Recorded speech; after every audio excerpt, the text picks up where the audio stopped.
Past 400 to 500 years, y'all, we've been relying on a fallen world system that has repeatedly lied to us to teach us cosmology. Currently, they are lying about what the universe looks like. Their whole cosmological system that they teach us through schooling, movies, billboards, logos, t-shirts, everywhere we turn our eyes, we see it, and I'm here to tell you that is all a lie. They asked one scientist, they say, we know that you lied to us. He said, no. We just didn't lie to y'all here and there. He said, everything we told y'all was a lie.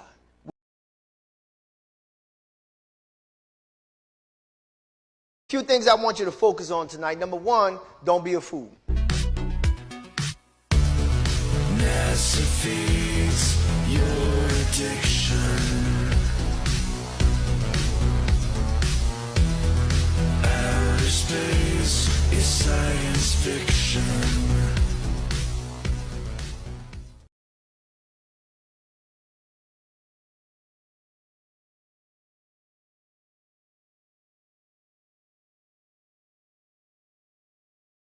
This might just be the best flat earth proof you've ever come across. And trust me, it's going to make you rethink everything. You've heard all the theories about Earth being round, right? We've all seen the pictures from space, the CGI animations, the globe in classrooms. But what if all of that was just part of a larger story? What if you've been missing something right in front of your eyes this entire time? According to what we've been told, the Earth's circumference is about 24,901 miles. Okay, cool. But if that were true, there would need to be a very specific amount of curvature happening as we move across the planet. I mean, we're supposed to be on a ball, right? So naturally it should curve in every single direction, not just the one you're looking at. Think about it for a second. On a ball, no matter where you are, the ground beneath you should bend away. But when you actually look for that curvature, where is it? Now here's where it gets interesting. Instead of relying on NASA's billion-dollar equipment and fisheye lenses, what if you just took matters into your own hands? Some people have done just that, sending high-altitude balloons with regular, non-distorted lenses. And what do you see? No curve. A flat horizon as far as the eye can see, flat, straight, level. You ever wonder why they're called airplanes and not airballs? They fly straight across the sky, never curving, to match the supposed curvature of a globe.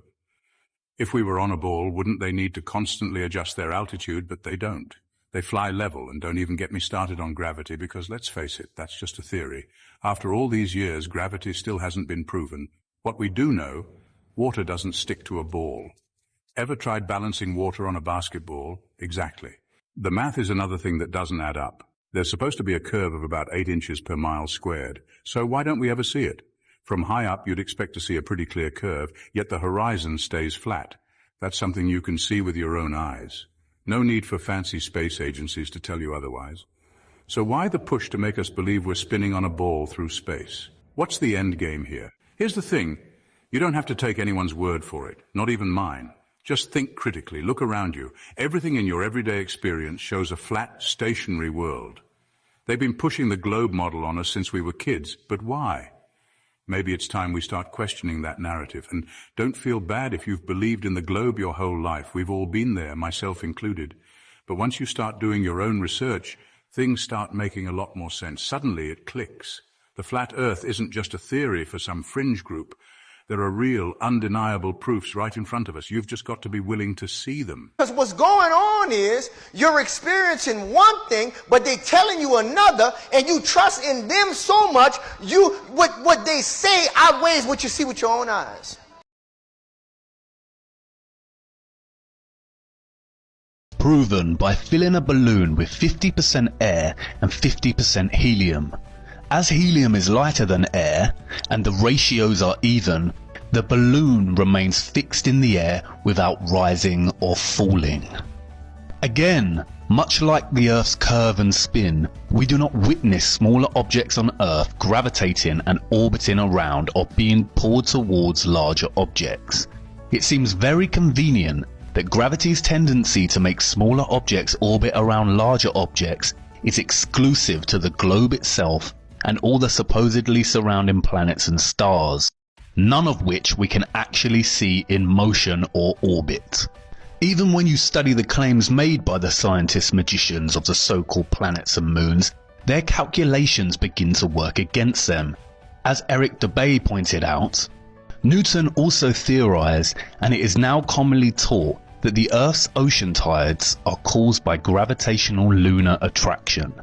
If the Moon is only 2,160 miles in diameter and the Earth 8,000 miles, however, using their own math and law, it follows that the Earth is 87 times more massive, and therefore the larger object should attract the smaller to it, and not the other way around.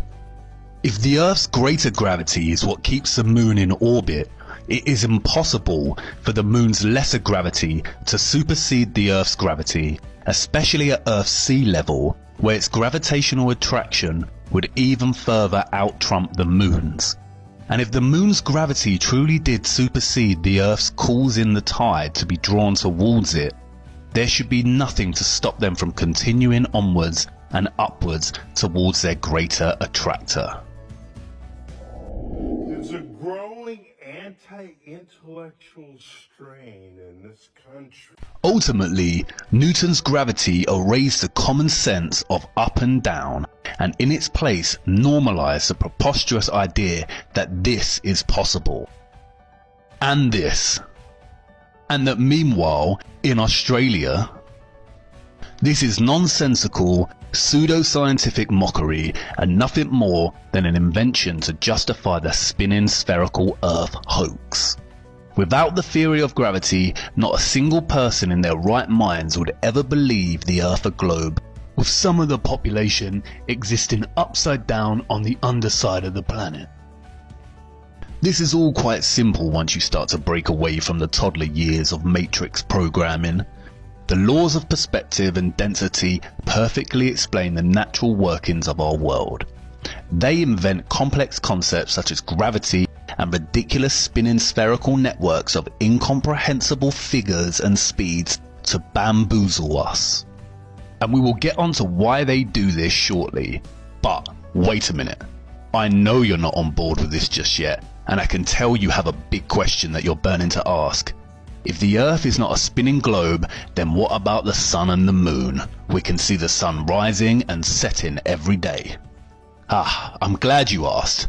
Follow me to part 4 so we can take a much closer look at our wonderful Sun.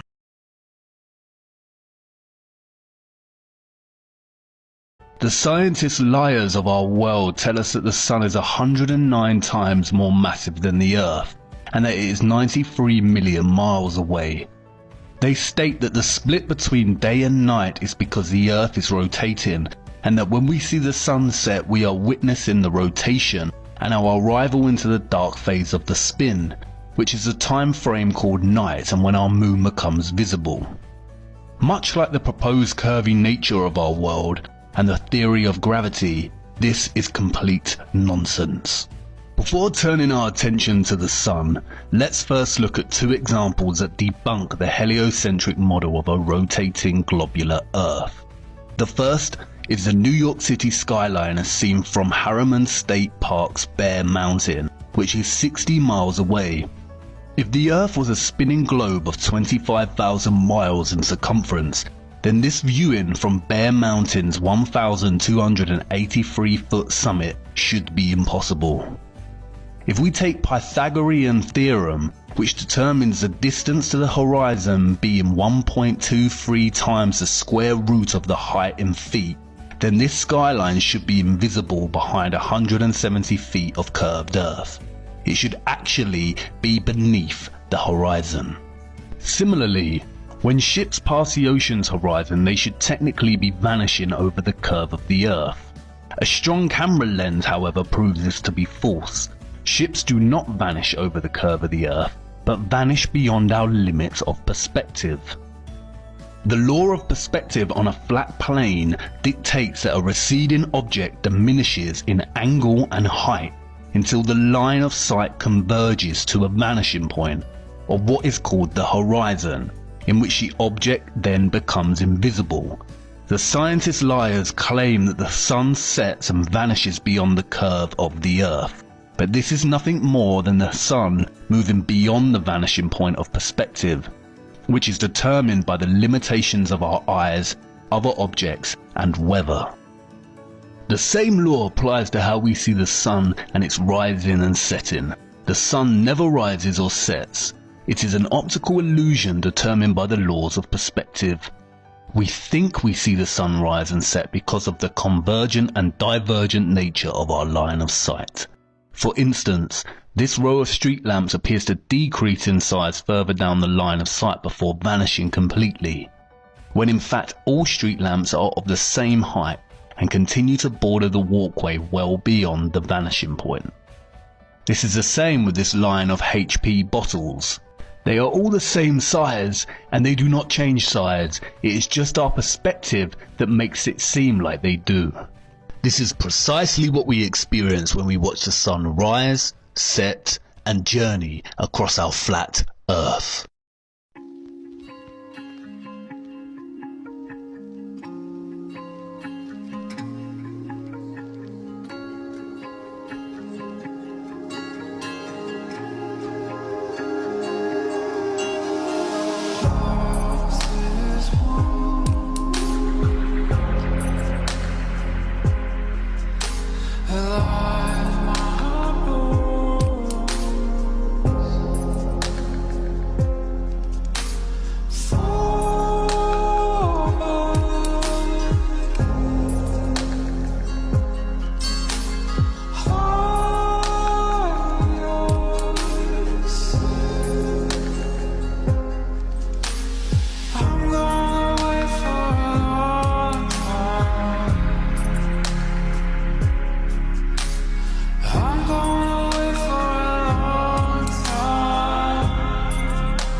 Well, we know this is true because rainbows exist. And what do you need to make a rainbow? Some water, some sunlight, and some type of glass prism. Because you know, once the light hits the prism, it creates the colors of the rainbow. And if this is true, and the firmament does exist, that would mean the earth is definitely not a circle spinning fast ball with no firmament around it. And if the firmament is around the earth, that means it's very possible that God created life with the term, let there be light. Because sonoluminescence, it tells us that water inside of a glass with sound waves on it creates a spark of light bubble. And we know in the beginning it was just water over the deep. You see, it says the great deep, it was nothing but water over there. Darkness and water was upon the deep. And then God spoke above the firmament and said, let there be light. Light. Light. And when the light hits the firmament, you get life. Because if we had no light on this planet, we would have no life. Yeah, I'm going with the Bible over NASA every time. All right, someone explain this to me. You see these two rainbows here, all right, which are coming from the reflection of this corner and this corner of the glass. Just like this one is here as well, coming from that corner, as well as this one coming from that corner. So when we see a rainbow outside in the sky, shaped like this, where is that coming from? The only explanation would be if we were to have some form of rounded glass structure above us. If you've never heard of the firmament, look up the firmament and research and educate yourself. I'm not saying the earth is flat, but it's not a globe. My guy. I can explain it for you. See, when God created the earth, he said that he put a firmament over us. And when the Most High created the firmament, he said he made it as strong as a molten-looking glass. So when you see those double rainbows in the sky, that's coming from water, light, and a mirror. Meaning when it rains and you see those big old double rainbows in the sky, that's the water and the light reflecting off of the firmament, creating a double rainbow. And most of the time when you see those big rainbows, you'll notice that the colors are reversed, just as if it was reflecting off of a glass or a mirror. You see this one is light. Do you see the second one over my head? Look at that. Look at that. This is unfucking believable. Also, when God said that he created the firmament over us, he said that he divided the waters from the waters which were under the firmament and above the firmament, which is telling us that we are literally in a snow globe. Y'all know them snow globes they be selling with the hard bottoms and then it just got the glass over it with the fake snow in it? That's literally us. And we're sitting in water. That's water above us. Just like if you dig too deep in the ground, you can find water underneath us. That's the water below us. Kind of just like SpongeBob. We are in Sandy's house. That's in water. So the earth is Sandy's house. And it's water surrounding us. That's literally how we're living. We're not in no globe. They are brainwashing y'all with lies and CGI animated pictures. NASA is a whole movie production team. That's all they is. Lying about going to space. Space is the ocean. They started off in the ocean and they ain't never left. Now they just shooting fake videos in there. That's all they doing. All those rockets that they launching up in the air, if you pay close attention, it starts to curve and guess where it's landing? In the ocean somewhere.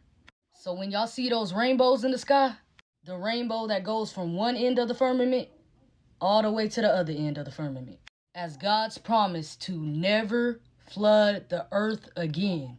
So it's making a rainbow from one end of the earth all the way to the next end, covering the whole earth to show that he would never flood the earth again. And that was Yah our Elohim's promise to us.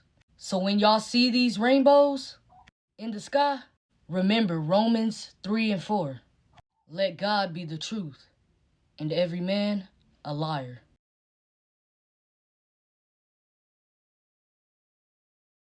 We look at their rockets. This is how they claim they get into outer space, is these rockets. Their rockets never go straight up. Every single rocket launch from a government space agency, you'll notice, follows a parabolic curve. It goes up, it reaches a peak, but what they do is as the rocket starts coming back down, they make sure that it goes down over the ocean, out of the way of any curious observers. Anyone can see it coming back down to Earth, asks, hey, how come the rocket's not going up anymore? Well, it's going around the curvature of the Earth, is what they tell us. So every single rocket, the reason that it follows a parabolic curve, they say, is because it's going around the curvature of the Earth. The real reason is they can't get up any higher than that. I'm sorry to tell you, the only thing that's been to space is your imagination. They tell us that the Earth is a sphere. They show us pictures of a sphere, of a circle. It's a perfect circle. And then they come out and they say, well, it's actually an oblate spheroid. Oh, what's that?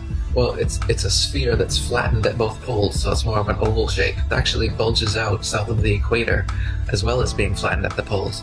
So it's more pear-shaped. So it's not actually a sphere. It's oblate. And officially it's an oblate spheroid. That's what we call it. But not only that, it's slightly wider below the equator than above the equator. A little chubbier. A little chubbier. Yeah. Chubby's a good way. It's like pear-shaped. So now it's pear-shaped.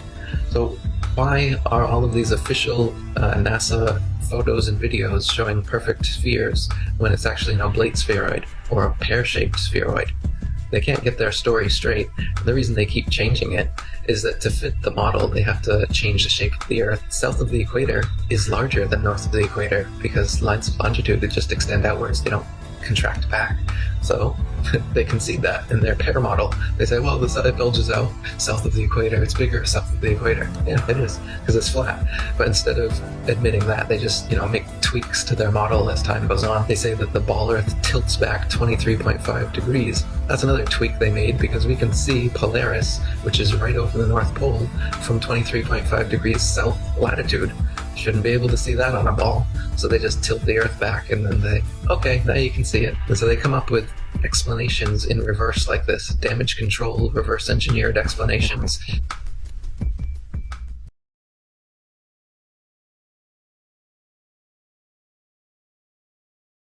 Okay, stop scrolling. I'm about to prove to you we live on this and not on this.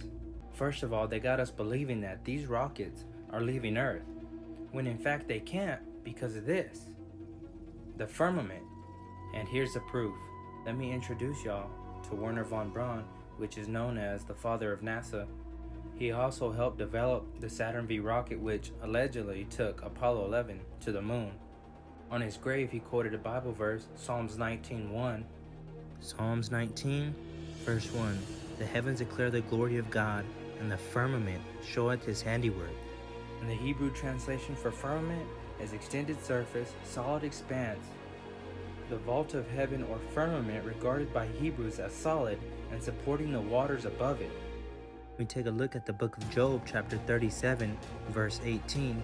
Hast thou with them spread out the sky, which is strong, and as a molten looking glass.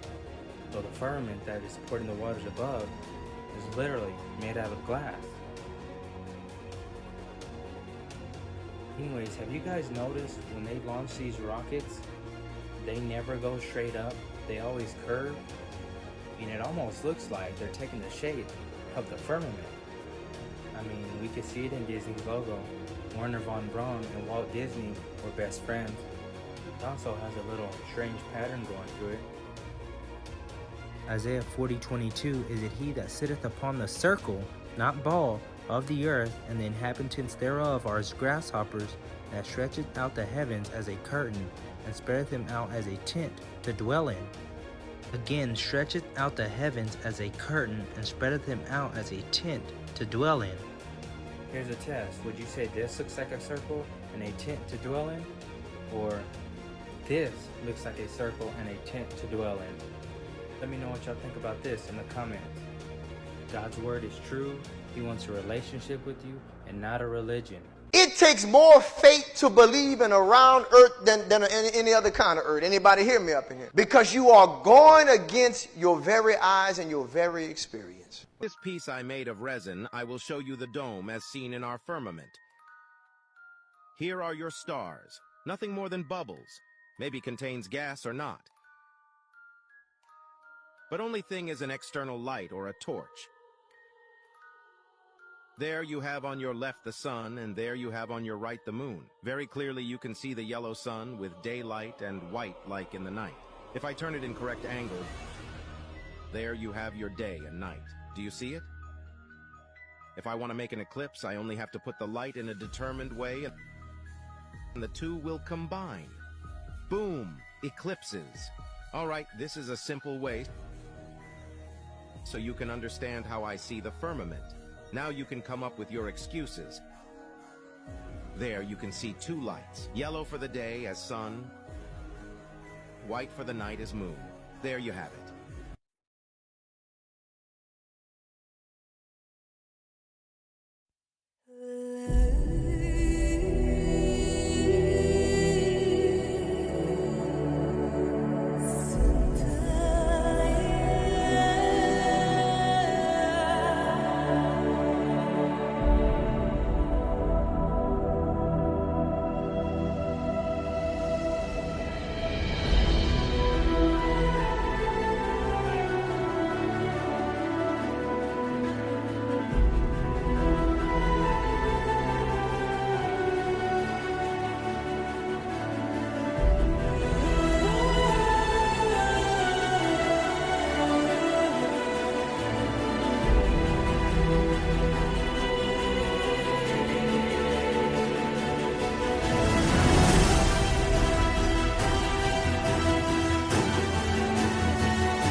Have they lied to you before? We can open up the medicine industry. Have they lied before? We can open up the hood of the school. Have they lied before? We can open up government tonight. Have they lied before? We can open up the Bible tonight. Oh God, religion tonight. Have they lied before?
They have messed up in the way they view creation. Are you with me here right here, sir?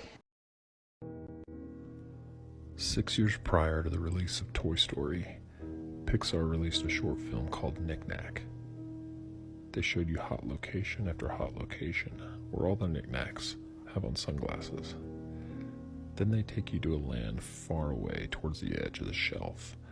They call it Nome, Alaska, but they make the pun Nome, Sweet Nome, showing you that this is your home. This character is not wearing sunglasses because he's at the edge of the world where the sun barely reaches, the coldest place on Earth, Antarctica. He finds the edge, just like we did in Operation Deep Freeze.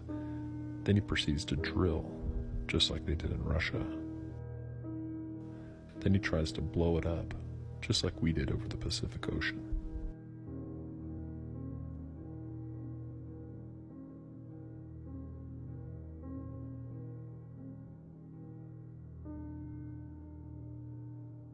again, symbolizing the edge of the known world.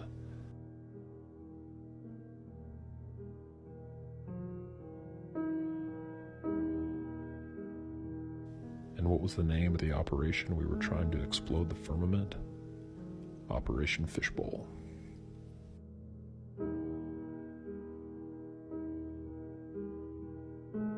And we see here how if he actually did escape from his home sweet home, beyond the firmament, he would be in water. Pixar obviously got the attention of Walt Disney in this short little film, because Disney Studios has released every single Pixar movie. After all, Disney Studios filmed Operation Deep Freeze, and Walt Disney is an honorary member because he was there when they found the firmament of heaven and where it meets the earth. This is commemorated in his logo of the Magic Kingdom, depicting a firmament and a tower whose top would reach unto heaven.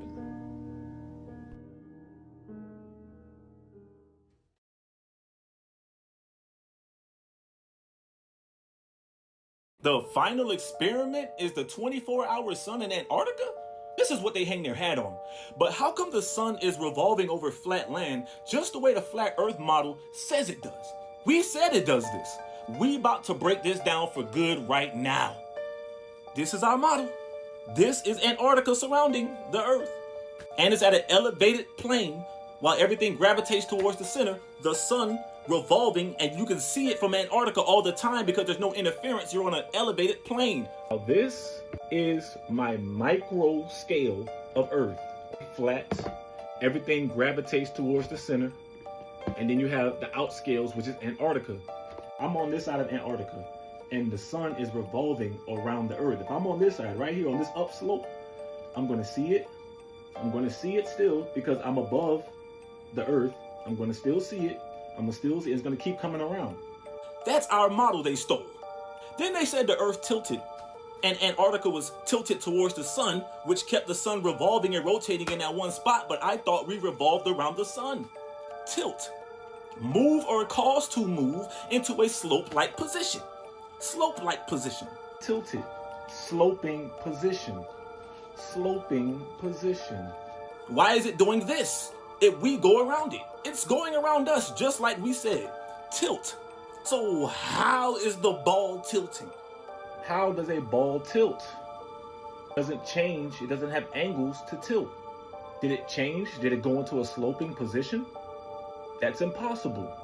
Can't tilt. A ball cannot tilt.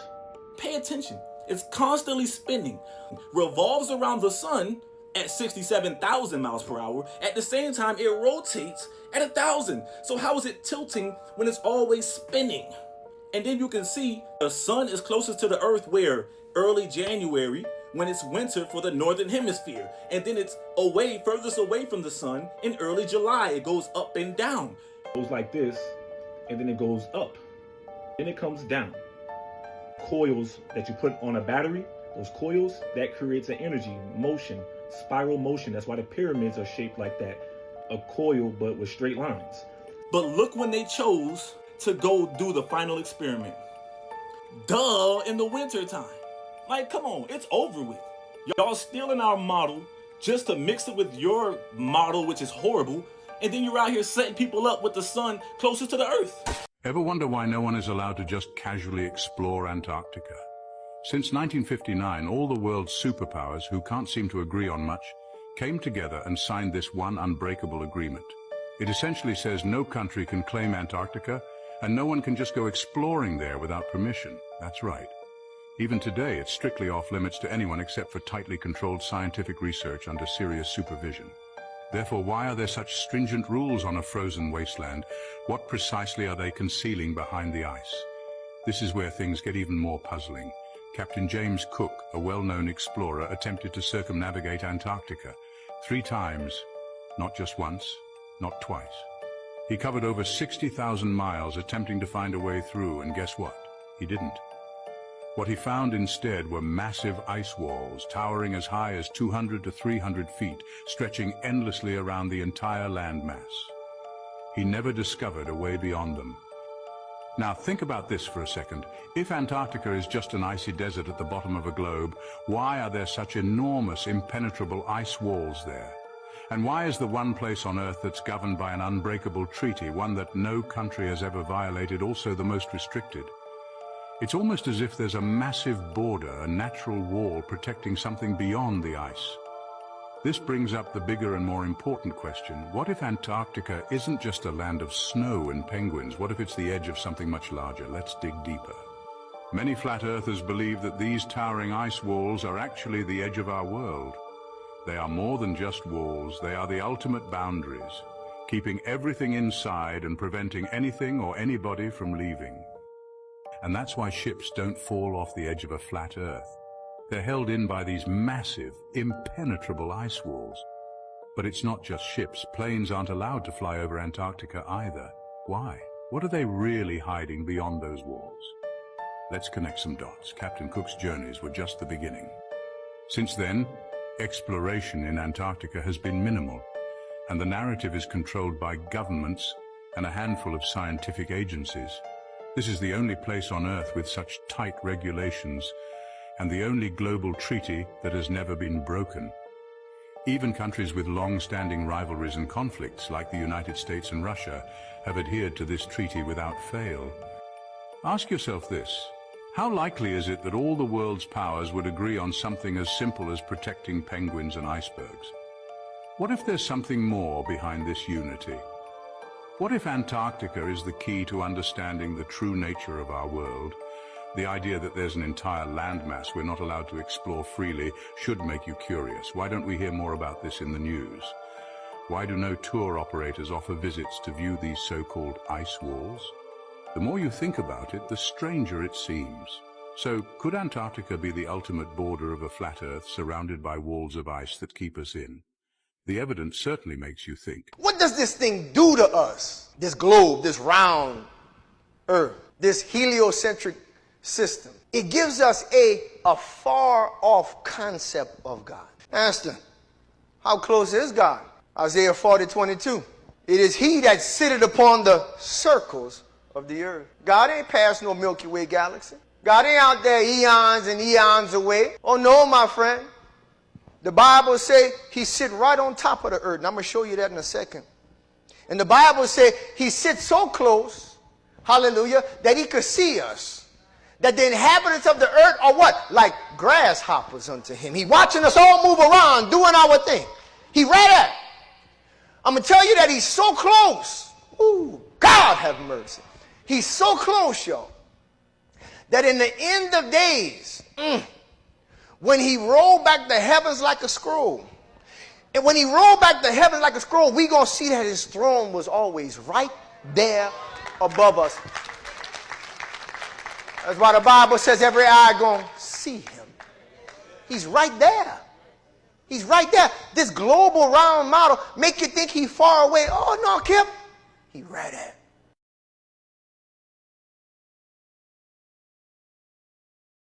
I'm from outer space. I got Milky Way for blood, evolution in my veins. I'm gone. I've been far away. I'm illuminated now. Make a move, start a waves. I've been breathing.